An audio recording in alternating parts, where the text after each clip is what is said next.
Anarxizm degan nima?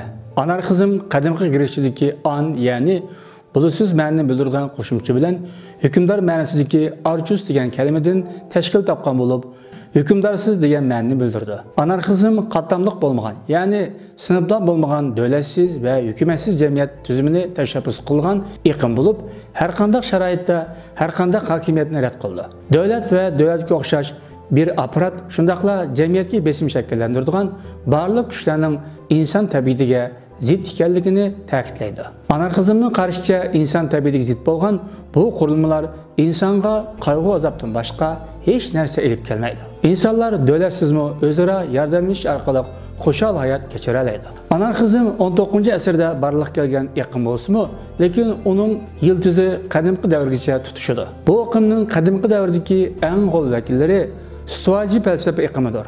Stoachilarning qarashicha inson tug'imi yaxshilikqa moyil maxluqdir. Shunga bundaq bir tabiati bo'lgan insonning davlatga o'xshash besim shakllantiradigan, kontrol shakllantiradigan apparatga ehtiyoji yo'q. Insonlar davlat qurmaymi, davlatsiz jamiyatda xushal-xuram yashalaydi. Axloqli bir inson axloqiy harakatlarni qilish uchun besim va kontrol paydo qiladigan davlat hokimiyatiga ehtiyoj his qilmaydi. Qadimgi davrda anarxizmning yana bir misoli Iroq sharqining sirliq iqlim bo'lgan taoizmda tepildi. Bu iqlimga ko'ra davlat bo'lmay turibmi, insonlar inoq bir jamiyatda xushal-xuram yashalaydi. Davlatlar jamiyatni tartibga solish uchun qonun tuzdi. Lekin har qanday qonun tabiiy bir muhitda yashalaydigan insonlarning noroziligiga duch keldi. Davlat insonlarning noroziligini bostirish uchun yana bir qonun tuzib chiqdi va besimni ulg'aytirdi.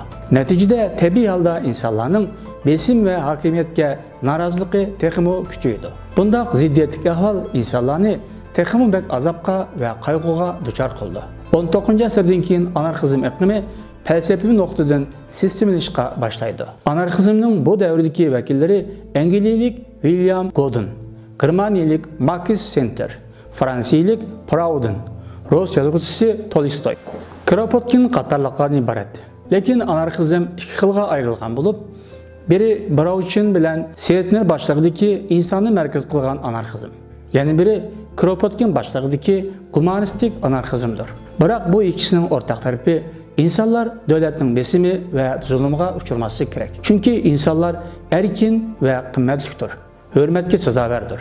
Anarxizmda devlet ve cemiyet uluglaştırılmaydı. Ulug ve kıymetlik bolgan insandır. Anarxizm insanların erkinligi ve akliga mesuliyet yükleş arkalık ularning erkinlikni qo'ldan tartib olgan barliq axloqiy va qonuniy prinsiplarga qarshi chiqadi. Bu iqlimga ko'ra hech qanday qonuniy cheklim bo'lmagan bir jamiyatda tartibsizlik va jidal ko'rilmaydi. Chunki inson erkin va yaxshi mijozga ega holda bu dunyoga keldi.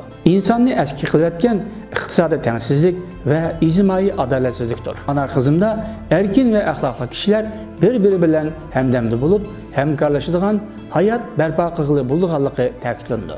Anarxizm jamiyatni tartibga solgan qonuniy prinsiplarni rad qilib, buning o'rniga insonlar o'rtasida hosil qilingan kelishimlarni tashabbus qildi. Bir shaxs o'z irodasi bilan kelishimga daxil bo'la oladi.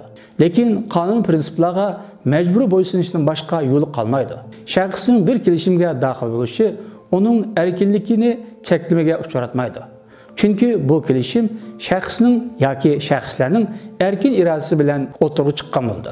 Proudhonning qarashicha anarxizm orqali dunyodagi barliq davlatlarni ag'dirib tashlag'li bo'ldi. Bunda hokimiyat apparatlarining o'rniga insonlar tamoman erkin yashalaydigan o'rtaq to'pliqlar barliqqa keldi. Shaxslar erkin irodasi bilan bir oilaga, oilalar bir yerga jam bo'lib, o'rtaq to'pliqlar bir yerga yig'ilib, federatsiyaga ishtirok qilsa bo'ldi. Anarxizmning qarashicha insonning tabiiy bo'lmagan haq-huquqlari var. Erkinlik, xavfsizlik, barobarlik qatorliqlar insonning tug'um ehtiyojidir va ijtimoiy to'pliqqa aylanishida muhim rol o'ynaydi. Lekin xususiy mulk haq emas yoki huquq emas. Xususiy mulk o'g'irlikdan boshqa bir narsa emas. U insonlarning bo'linishiga sabab bo'ldi. Ular o'rtaq mulkka qarshi turdi. Chunki xususiy mulk haqqi ham inson tabiatiga zid, ham da ijtimoiy dinamik qurilmaga muvofiq emas. Lekin kommunistik anarxizm insonni markaz qilgan anarxizmdan farqli bo'lib, o'rtaq mulk tushunchasiga ega.